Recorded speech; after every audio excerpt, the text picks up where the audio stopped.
قرآن کریم کیا ہے؟ جو ڈاکٹر صاحب اندر آ جاؤ.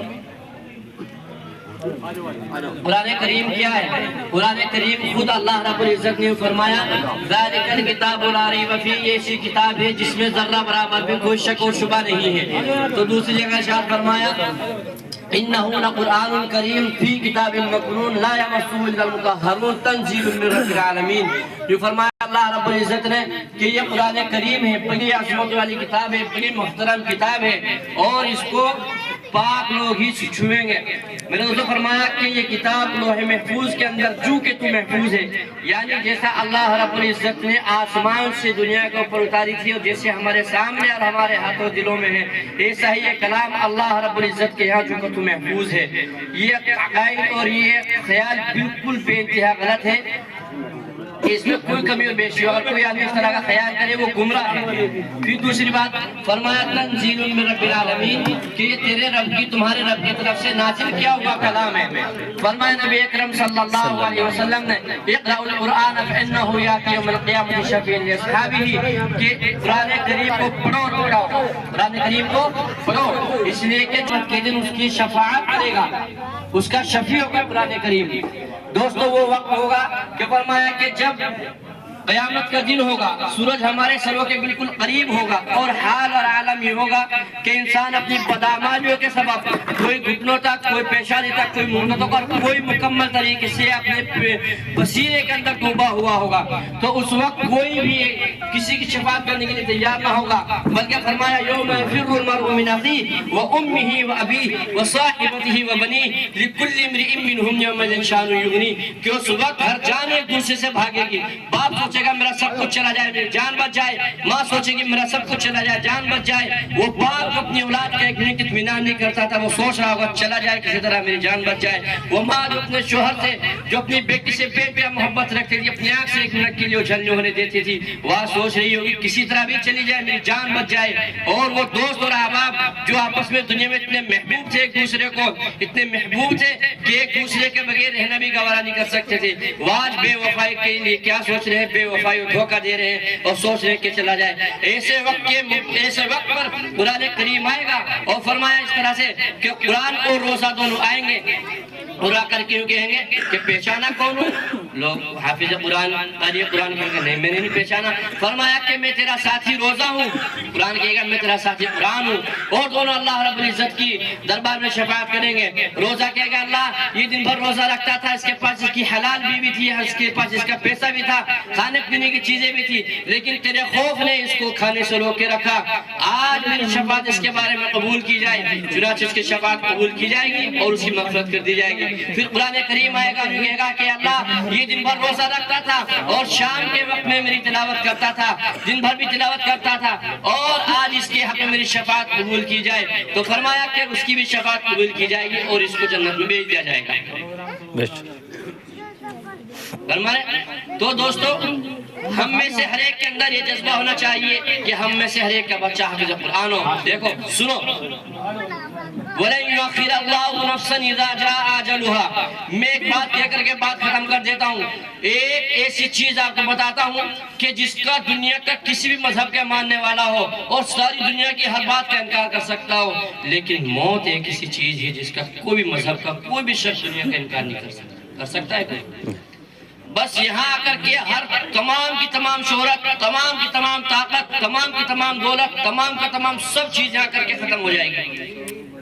سمجھ رہے ہیں ہم لوگ؟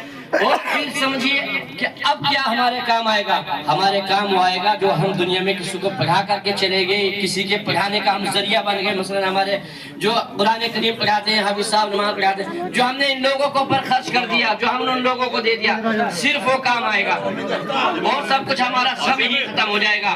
اور ہمارے دوستوں یہاں سے تمام اعمال کا دروازہ دار و مدار ہمارا ختم ہو جائے گا. اس لیے آپ تمام حضرات سے بہت ہی مؤدبانہ دردمندانہ گزارش ہے کہ اپنے اپنے بچوں کو ہم تمام حافظ قرآن بنائیں، ہم میں سے ہر ایک. اور فرمایا کہ یہ قرآن کریم ہے، حدیث پاک ہے کہ اللہ رب العزت اس قرآن کریم کے ذریعے بہت سارے لوگوں کے درجات کو بلند فرماتے ہیں. اللہ تعالیٰ اس قرآن کریم کے ذریعے بہت سارے لوگوں کے درجات کو بلند فرماتے ہیں.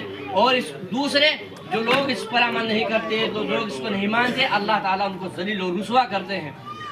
دوستو قرآن کریم ہے بڑی معزز اور محترم کتاب ہے۔ آج یہ تمام کا تمام جو یہاں سجا ہوا ہے، جو بھی کچھ ہمیں جو حوصلہ افزائی اور عزت افزائی ہو رہی ہے امام صاحب کی، یہ تمام کا تمام کس کی برکت ہے؟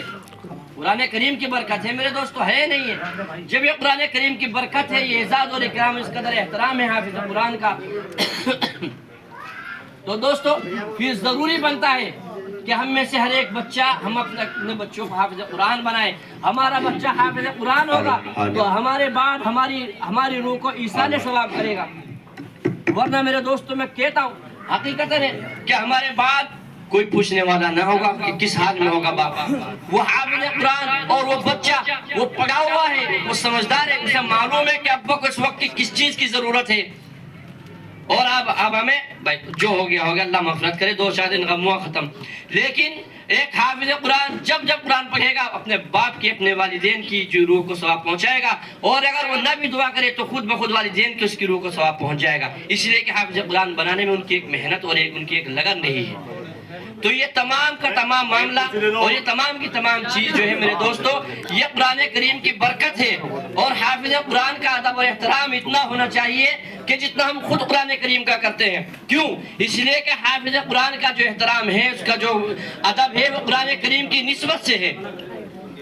ہم اپنے آپ میں اپنے امام کو، علماء کو، حفاظ کو اپنے آپ میں اتنا مقام دے کہ اللہ تعالی ہماری ان کے احترام اور عزت کی وجہ سے ہماری مغفرت کر دے۔ دیکھو فرمایا کہ تو عالم بنو یا متعلم، یعنی علم کے سیکھنے طالب علم بنو، یا کم از کم ان سے محبت رکھنے والے بنو۔ اگر تم حافظ نہیں بن سکتے، عالم نہیں بن سکتے، یا تم جو ہے اب سیکھ لو، یا تم نہیں بنے یا نہیں بن سکتے، تو کم از کم درجہ یہ ہے کہ تم ان سے محبت کرنے والے بنو، جیسے ماشاءاللہ تم محبت کا اظہار کر رہے ہو۔ آپ کا امام صاحب سے محبت کرنا، امام صاحب سے جو ہے ایک شوق، ایک لگاؤ ہے، ایک قرب ہے، وہ تمام کا تمام ظاہر ہو رہا ہے۔ میں آپ تمام حضرات کے لیے اللہ تعالیٰ سے دعا کرتا ہوں کہ جو محبت آپ نے امام صاحب کے لیے پیش کی ہے، اور یہ آپ نے امام صاحب کے لیے جو بھی کچھ پیش کیا ہے، اللہ تعالیٰ سے قبول فرمائے اور ہم سب کے لیے آخرت کا ذریعہ بنائے۔ دوستو ان کا دل خوش ہوگا، اچھا جی ان کے لیے ہم جو بھی کچھ پیش کریں گے تو اللہ ہمیں دنیا میں بھی دے گا اور آخرت میں بھی دے گا، اس لیے کہ کس کی کر رہے ہیں ہم ایک ایسے آدمی کی کر رہے ہیں جس کے سینے کے اندر قرآن کریم محفوظ ہے۔ ہم ایک ایسے آدمی کی کر رہے ہیں کہ جو 5 وقت کھڑا ہو کر کے اہدنا الصراط المستقیم کی دعا کرتا ہے کہ اللہ ہم تمام کو سیدھے راستے کی توفیق عطا فرما، اور وہ راستہ کہ جس کے اوپر نے انعام کیا، صراط الذین انعمت علیہم، کہ جس کے اوپر نے انعام کیا، کون سا انعام؟ کہ جو سیدھا راستہ جنت میں لے جانے والا ہے۔ یا اللہ وہ ہمارا وکیل ہے، اللہ کے دربار میں ہماری وکالت کر رہا ہے، بخشیا نہیں۔ اللہ تعالیٰ ہم سبھی کو عمل کی توفیق عطا فرمائے، اور جو بھی ہم نے پیش کیا اللہ تعالیٰ اس سے مزید زیادہ اللہ تعالیٰ ہمیں جو ہے قدردانی کی اور مزید یہ خرچ کرنے کی توفیق عطا فرمائے۔ یہ جگہ ہے جہاں خرچ کی جاتی ہے، اور اس میں ماشاءاللہ جو کچھ حضرات ہیں ہمارے غلام فرائض کو خدمت انجام دے رہے ہیں، ماشاءاللہ آپ نے ان کا جو احترام کیا ہے وہ قابل تعریف ہے، اور ایک پیغام ہے ان تمام لوگوں کے لیے اور ان تمام حضرات ذمہ داروں کے لیے کہ جو اپنے آپ پہ بہت خوب خرچ کرتے ہیں اپنی ضروریات میں، اپنی خواہش پر، لیکن جب امام صاحب کو دینے کا نمبر آتا ہے تو سمجھ لیجئے گا کہ بس سانس رک گیا، گویا کہ بالکل جو ختم ہو گئے۔ حالانکہ 5-5 7-7 ہزار روپے دے دیں گے کچھ نہیں ہوگا، لیکن کہاں دیں گے؟ جہاں ہمارا جی کرے گا۔ امام صاحب کو تو بس اتنا ہی دیں گے جس سے وہ اپنا خوشک طریقے سے اپنی زندگی گزار لے، نہیں۔ دیکھو مسجد بعد کی چیز ہے، مسجد کی تعمیرات بعد کی چیز ہے، پہلے امام کی ضروریات مکمل طریقے سے خوب اچھی طرح سے پوری ہونی چاہیے، اس لیے کہ ہمارے امام کے اندر وہ نیت خرابی نہ آئے اور اس کے خرچ میں اخراجات میں کوئی کمی نہ آئے۔ اگر یہ سب چیز آئی تو ہماری سب چیزیں کوئی خاص کامیاب نہیں ہے۔ اللہ تعالیٰ آپ کے دل کو قبول فرمائے۔ جی